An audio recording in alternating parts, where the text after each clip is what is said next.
Joining us is a lady who's been on with us in the last year plus as things have escalated. And she's since gone public with her full name and who she is and been on national TV in Australia. Her family left Australia because basically Assad ran some of them out. So they don't like Assad, and they're Sunni. They were formerly, part of the, ruling party and the top folks in the country. But that said, she now for the last year plus has been very, very critical of what's happening there because it's foreign governments bringing in Al-Qaeda to carry out unbelievable atrocities, blowing up churches, you name it. And she's been on for over a year. The videos, the news articles are on Infowars.com saying they're going to stage a fake chemical attack. They've been caught staging some smaller ones. Look at who put out the report. But Syrian girl, tell folks who you really are on air, a little bit about yourself, because I think that's important, what your real name is for folks that don't know, and your Twitter, your Facebook up front, so that they understand and so they can go read the articles you've written, the videos you did going back over a year that have all proven 100% accurate, and then tell us, even though, again, you've been opposed to Assad, you've joined supporting that government because it is criminal to offensively come in and engage in mass murder. So break down the latest from family you've still got living there of what's happening as you join us from Australia. Thank you for joining us. Thanks a lot for having me again. It's a great podium to have that's independent, one of the few podiums that actually listens to this voice, this message that is being drowned out, because I actually don't want to fuel the war in Syria. My intentions from the start is to try to expose the reality of the bigger, grander scheme that's being played here. And personally, my family were not exiled from Syria, but my previous, my grandfather was in government, deposed by the Ba'ath Party coup. So my family as a whole, from both sides, have always been opposition. And I grew up, being against the government, being told about how terrible the crimes of the government were against, my own family members, some of which went to jail under suspicion of being Muslim Brotherhood. So for 20 years, in fact. So I'm not going to come here and deny that the government wasn't a dictatorship, it wasn't corrupt, that people weren't angry with it. And I'm not going to say that there wasn't, a legitimate reason for people to want to create that change. But the fact is that that was totally exploited and even pre-planned by the foreign agendas, the US, NATO, basically the global elite, as you call them. Absolutely. And again, your real name is Mimi Alahim. You've had a lot of courage. How long since you went public? It's been about a year and a half, right? I believe so, yes. It was early last year, but this has been going on now for 2.5 years, and they call them activists. They have tanks, they have Chinese tow missiles, they have U.S. tow missiles, they have Stingers, they have heat-seeking missiles. They're blowing up churches, blowing up airports, blowing up markets, and they're called heroes on CNN. And so even though the father Assad was somewhat brutal, compared to Al-Qaeda, he was a good guy. Now it's correct to say that the son, trained in England, was loosening things, though, or is that improper to say? No, he was definitely loosening things. Like, every year I would go back and I would see that people were more open, speaking more openly. The first step he took was to release some political prisoners. But whilst he was doing something good on one hand, on the other hand, you could say that there was government failings in maybe his policy of opening the economy actually made the rich rich and the poor poor. Well, Mimi, absolutely. Always ruling elites do that. That's why you don't want a big centralized government. It will centralize the economy. That's just the way it is. So that said, we've shown the other side that your family's been opposition for 20 years. Now let's shift gears. into what's on record, that the CIA, the NATO commandos, the heavy weapons, the chemical attack that you over a year ago, you were the first person to say they're going to do a chemical false flag. Now, the Russians have said they've done that. They've caught them doing it before. What do you know about this latest attack right as the UN inspectors showed up? Okay, well, as you exactly said, this incident occurred a day after the UN arrived in Damascus. And the timing of it was, the Syrian government actually requested the UN presence to investigate another incident, which was in Khan al-Asal in Aleppo. So actually the UN team was only kilometers away from the site because they were in Damascus when this happened. Exactly. So, they don't want the last chemical attacks that have been proven fake certified, so they did a new, bigger one. It's illogical to think that the Syrian government is going to profit from this just by the way that the media is reacting to this. And 1 year to the day of this event, exactly, was Obama's Red Line speech. That's right. Of where he promised, some sort of unnamed action if Syria were to use chemical weapons, and people inferred that that was a no-fly zone. And that was the same time that me and many other bloggers, Tony Cartolucci, were saying, it looks like from the way they're posturing that they want to create some kind of chemical incident to give them an excuse to intervene in some way. Now, I think it's absolutely undeniable that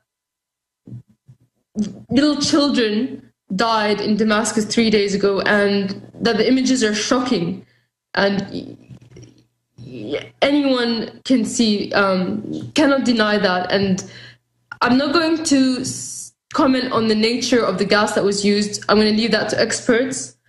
And I also don't want to implicate the rebels as a whole, because, while you could say some of them are Al-Qaeda, some of them are foreign, some of them are thieves, some of them would have, as I showed on my channel, used a prisoner as an unwitting suicide bomber. And this is part of the FSA, that's one of the groups under the FSA umbrella that did this. That's not an Al-Qaeda group. So I don't want to implicate them directly, because I'm sure that some of them had families that live in that area. And I believe that they themselves are patsies to a global game that, they're cannon fodder for. And the powers that be have managed to convince them that they're going to get armed, they're going to get no-fly zones. But the reality of the situation is, and what I do know, is that the U.S. doesn't attack countries that actually possess chemical weapons.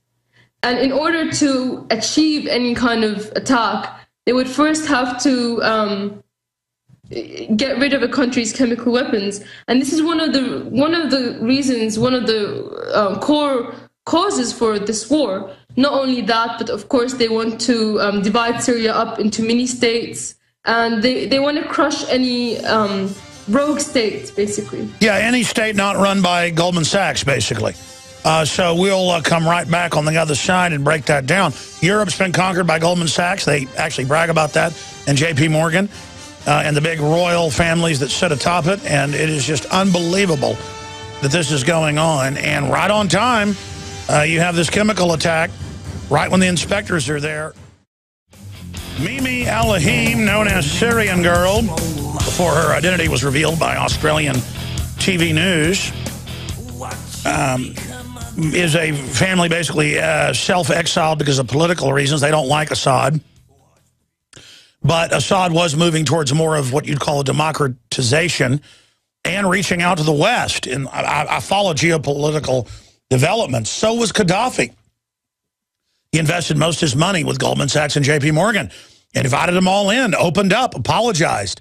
Boy, they set him up. Bam, brought in Al-Qaeda. And now they've wrecked the whole country. They don't want Africa being lifted up. They want them deindustrialized. In fact, the foundations complained about Libya. Libya was jacking up all of Africa. By jacking them up, by giving them aid, by creating an infrastructure. Globalists don't want anybody to have an infrastructure, folks, except them. It's called Agenda 21. It's military corporatism. That's the New World Order. It's militarized corporatism. That's the best way to describe them right there, my term. Militarized corporatism. Scorched earth. And in closing, they've now got a lot of analysts saying this could lead to World War III with the Russians there. The Russians are saying it's a false flag.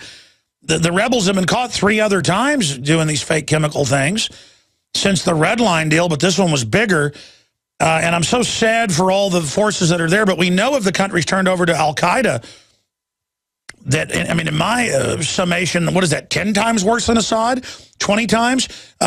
Your comments on that and other points and where you think this is going to go now? I think you headed exactly where I was going to go in that direction. I want to make it clear that as bad as the government used to be, what they have planned to take power in Syria now is going to be 10 times worse, as you said. And you only need to look at history of what happened in Libya and what happened in Iraq to see that the U.S. government's intentions in the region was not democratization. You know, those governments, those new ones, tortured just as much as the previous ones, if not more so. Only the country that they're in is completely decimated. That's the only difference. And, you know, the fact about Libya, as you said, you know, Gaddafi, he really fell for it. He opened up the gates. He thought, let's be friends. They said in 2003, he probably knew his country would be next on the list. So in 2003, after the Iraq invasion had already begun, he agreed to weapons of mass destruction disarmament. And he was attacked in 2011. And I just said, you know, the U.S. government is not going to attack a country that possesses weapons of mass destruction. They first have to remove them. And, you know, in Iraq, but from here on out, let's just call it Goldman Sachs. I mean, they brag. They run the country. So Goldman Sachs wants you to give up your WMDs, invest with them, then they bring in Al-Qaeda. Well, they destroy your country, and then they make money by rebuilding it. Yeah, of course. Exactly right. You know, it's not even the U.S. government. It's just a shortcut. And then they roll in with water fluoridation and the shots, and suddenly nobody can tie your shoelaces, and you're like Americans, and it's game over, you're dead. Yeah. I think it's just the face of something much darker and bigger and global. And, you know, in Iraq, they were again disarmed in 1991 using the United Nations and were attacked in 2003 after the United Nations was used again to make absolutely certain that Saddam hadn't hidden some stash of WMDs somewhere. And in fact, the U.S. military, when they invaded, they were still afraid of it enough to provide all their soldiers with gas masks. Oh, yeah, that's what the UN does. It comes in as the peacekeeper to disarm you, and then NATO comes in with the U.S. and murders everybody. Absolutely. Stay there, man. I tell you, she has a way of crystallizing stuff that it takes me hours to say. Mimi Alahim, Syrian girl, will give you her Twitter and Facebook. When we come back, you can check ours out at Real Alex Jones, and we have links on Infowars.com and PrisonPlanet.com. Please follow us. Please support us. Please get our articles out to everybody. There's a lot of them right now at PrisonPlanet.com. The globalists just don't want to destroy the 8 rogue nations on their list. They've already taken down several of them. They want to destroy all independent nations, the family, anything that can stand against them. And when Serial Girl is on with us, Mimi Alahim, talking about how they get people to give up their WMDs and then invade and then turn off the water, bring in GMO, bring in fluoride, bring in forced inoculations, cancer rates are like 14 times what they were in Iraq. These are genocide operations. And they're genociding our troops with the DU and the vaccines and the forced drugging as well. The New World Order, we have a clip of a professor and his students up on Infowars.com today saying, yeah, we need, you know, cut off the food and have genetically engineered bioweapons to get rid of people. And you hear everybody clapping and smiling, and it's a big group of graduate students, and it's a power trip, folks. And they see it as exterminating cockroaches. So just understand, good old boys and others that say, oh, let's kill them Arabs. They're killing you, too. So drink your fluoride. Syrian girl, finishing up. We got about 4 minutes in this segment. Other eloquent points you'd like to make about, I see mainstream articles here saying Assad will still win, but it looks like the globalists aren't going to stop. I mean, what do you expect them to do next? I want to make it clear that I predict that there's not going to be a no-fly zone. You know, if the US was going to do that, if the globalists were going to do that, they would have done it 10 red lines ago. The Russian veto wouldn't have stopped them. I think that what they really want to see is disarmament of Syria, and they want to see Syria get balkanized and broken up. You know. Well, yeah, Kissinger said that's what he wants. Kissinger said that, yeah. He absolutely said it, and it was Ron Paul's son, Rand Paul, who said that he heard that they were fighting towards a stalemate as well from another source. So, you know, I just wanted to that end just to give evidence that at the UN, an Israeli ambassador a year ago said that we should expect to see the US, the Syrian government gassing children in the future. And 1 year later, you know, the smoke clears, and the same ambassador said, you know, we want to make sure that those Syrian chemical weapon stockpiles don't end up in the hands of Hezbollah. So really, it's not about Syria's children. It's about the chemical weapons. You know, it's about getting at them, because they don't want to have any country that has a deterrent, not, you know, except for themselves. They want to control all the power, just like they do with the guns. So, well, it's like they tricked Saddam to use nerve gas on the Iranians and then later use that to invade him. The Iran-Iraq war was, they're tricking both sides, you know, to attack each other. And on the GMO, you know, Bremer, one of the first things he did in Iraq was allow GMO. And Syria in 2011, Assad banned genetically modified food. So there's definitely these games happening with Monsanto, you know, being one of the corporate warmongers, the dogs of war, as they call them. Well, Mimi, you know, it came out in the London Telegraph and BBC that Assad's people listen to this show. And I can't believe these governments aren't sophisticated enough to figure this stuff out on their own. I'm not being cynical. It's just that, like, Assad's dad sending him stuff, InfoWars, them. I mean, I don't understand why these governments are so rigid they can't even figure this out. Like, why did the Arabs and the Persians let the West trick them into killing each other? Just, I don't understand this. Why do they have to listen to me to figure this out? I think, you know, people's hatred of each other can be easily fueled. And that's what you know, it's divide and conquer. And your neighbor, you know, your brother, becomes an enemy worse than the enemy that's actually pulling your strings, both of you, from far away. And you know, I saw it happen in Iraq. I saw it happen all over the place. Libya, of course. So, well, Syrian girl, I'd like to get you on the nightly news since this is all unfolding. I know we got you up very early over in Australia, so you can give us a full and uninterrupted report with one of our reporters. If you want to do that, we'll set that up right now. We can dial you up in the next 10 minutes and do that for the nightly news if you'd like. Please tell the crew. Thank you very much, Mimi.